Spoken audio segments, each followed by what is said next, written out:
मैं डॉक्टर साहब आपके सामने एक बात रखूंगा कि आपने बिल्कुल ठीक कहा और चौधरी निसार अली खान की बात से 100% हम मुतफिक हैं कि इनकी आपस की डीलिंग और अंडर हैंड डीलिंग सारी दुनिया के सामने थी।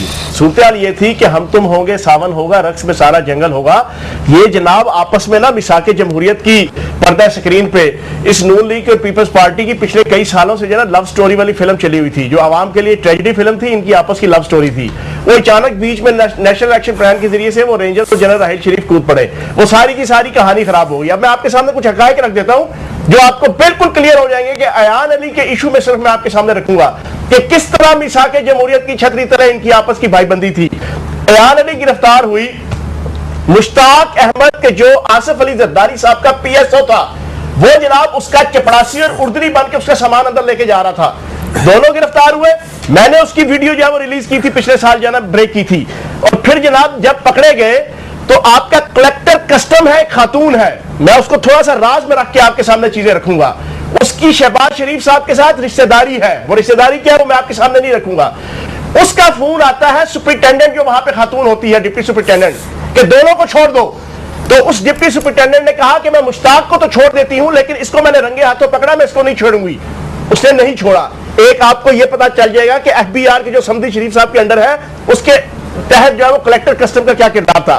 फिर अगली चीज, अयान अली के करोड़ों की मालियत का, कम से कम 10 से 12 करोड़ की मालियत का कराची का एक फ्लैट है, जिसके ऊपर एफबीआर ने जो है वो भेजा टैक्स के लिए उसको जो है नोटिस, लेकिन उस पर अमल दरामद नहीं होने दिया गया समदी शरीफ साहब की एफबीआर ने और जो ना आपके इनकम टैक्स वालों ने। फिर तीसरी चीज, अमीन फेरोज जो कस्टम का वकील था, जब Lahore high court Lahore bench के अंदर जो है वो लतीफ खोसा साहब ने बड़ी लंबी चोरी जो है वो गैम्बलिंग करके जो है ना मारा मारी करके उसकी जो है वो बंदर बांट करके जो है वो आपकी नून लीग के साथ इसहाक डार साहब के साथ उसकी जमानत कराई।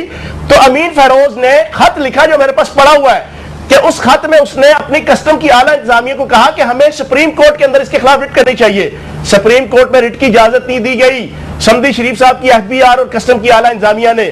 फिर उसके बाद अभी आपका हालत यह है कि कस्टम की जो है वो अहलकार, कस्टम के जितने गवाह हैं और कस्टम अदालत का जो राना आफ्ताब जज है, 1% भी जो है वो इससे जरदारी साहब का ताल्लुक तो नहीं जोड़ रहा है ना सर, इससे जरदारी साहब का ताल्लुक तो लीगली नहीं जोड़ रहा है। नहीं, मैं बताना ये चाह रहा हूं कि इनके आपस के मामला तो बड़े ठीक जा रहे थे और अभी भी ये चाहते हैं कि आपस के मामला ठीक हो जाए और अयान अली और आपका जो है वो डॉक्टर आसिफ किसी तरीके से छूटे, लेकिन बीच में रेंजर्स हैं, बीच में जो है वो सिक्योरिटी फोर्सेस हैं, बीच में जो है वो आपका चौधरी निसार अली खान है, सबसे इंपॉर्टेंट चौधरी निसार अली खान है चाहते हैं। मेरे ख्याल से इसकी कोई मतलब नहीं है। आप किसी लेजिस्लेटर पीटीआई को बताते हैं, यहाँ उनके ओहदेदार को बताते हैं कि बेहतर रहता है। मेरे ख्याल से ये हाइपोथेटिकल उल्टी सीधी बातें कर रहे हैं।